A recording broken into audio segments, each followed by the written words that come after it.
President Trump back from Davos and ready to get his midterm mojo back. Chief of Staff Susie Wiles saying this. He's going to campaign like it's 2024. He's going to behave as though he is on the ballot. 47 is going to hit up Iowa next week, where he'll have plenty to boast about, Jessica. The murder rate has fallen to its lowest level since 1900, and the economy's bouncing back after years of Biden-era disappointment. Trump says it's all a mind game. I'm going to do a lot of campaign traveling. I hate to tell you guys, but it's going to keep you employed. Now, we're going to work hard. I mean, the only problem with that question is, for whatever reason, it's a deep-down psychological reason, sitting presidents don't seem to do well in the midterms.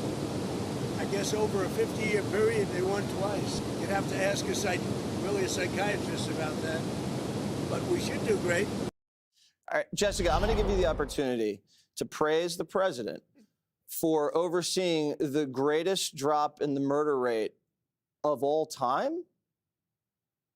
Well, I'll go like 75% there. Obviously, the trend line started before Donald Trump came into office, and it was embarrassing when everyone on the right was tweeting that graph that ended in 2024, and they were like, I think it started with his sons. They were like, yay, dad, and it was actually Biden's work. But I love a drop in a homicide rate. I love less overdoses. I think this is all good things. Good. The rest of it is a disaster, though. Oh, okay.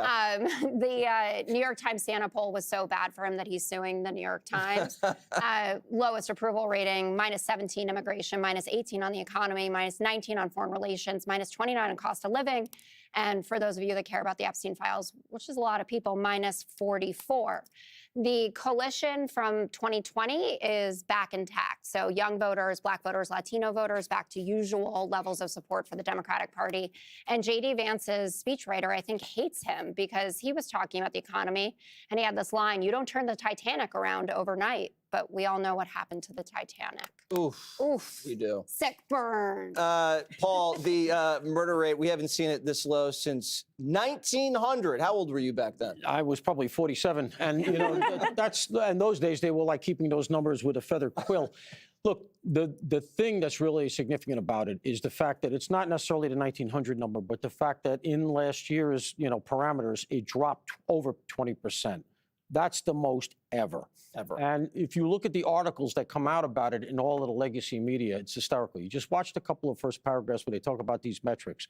And then the next word you get is either but or however, because then they go into, but really it started a couple of years ago. Trump didn't really do anything. Of course they did. Look, it's common sense. You take all the three-letter agencies who were doing all kinds of nonsense, and you throw them at the high crime cities, ATF, DEA, HSI, FBI. You tell them, make big cases against violent recidivists. Of course it's going to go down. It's not rocket science. It's just intelligence-led policing. Who's being arrested and deported using ICE is recidivists because there is a criminal class. Most people aren't criminals. A lot of people who get arrested, it's one time, whatever. The criminal class is what they've said, okay, that's what we're going to get out. And of course, you get this result. It's just not really very hard to figure out. Bongino was talking about it last night on Hannity. He just said essentially what I just said. So that statistic is legitimate. Just want to close real quick because I thought Harold Ford made a very important point the other night. The real issues here, though, that Americans are going to vote on in the midterms, it's going to be two things. And generally in this order, it's going to be the economy and safety. He's got good news on safety.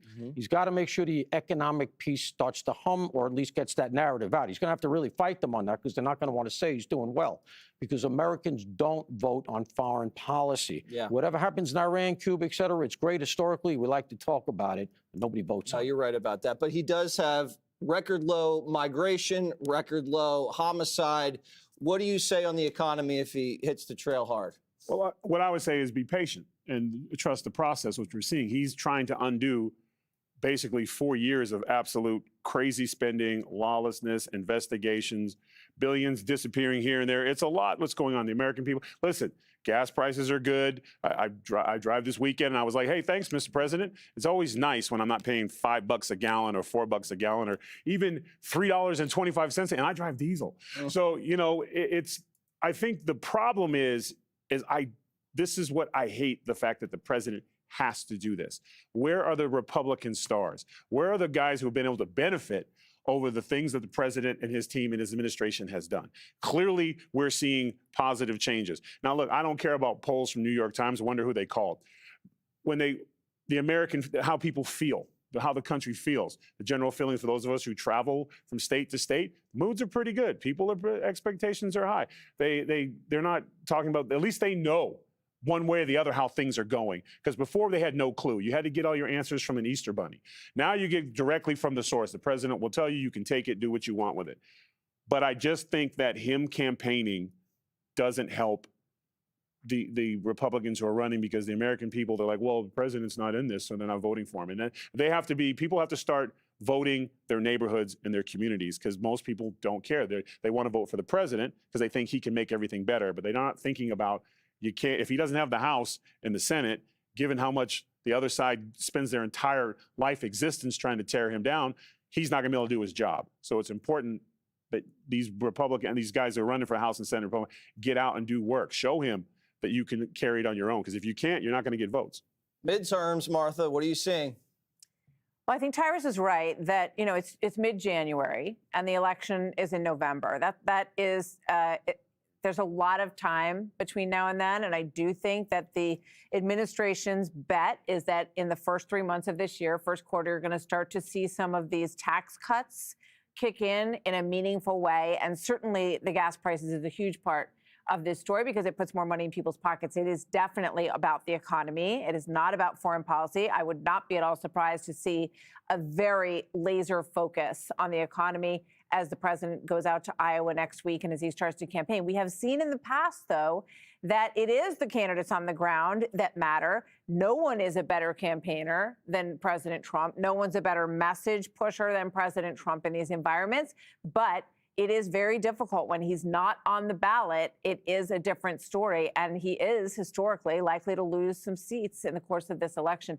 But that will change the dynamic so dramatically. He understands that his presidency is on the line in the sense that if he can't hold at least the Senate, he's going to fall into the impeachment trap that we saw a million times last time around. Another impeachment. But he predicted it himself. He's like, what's going to happen because they don't really have any other card to play.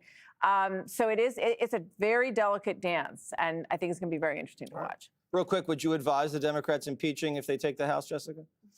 Yes? No. Yes, no? Govern well, but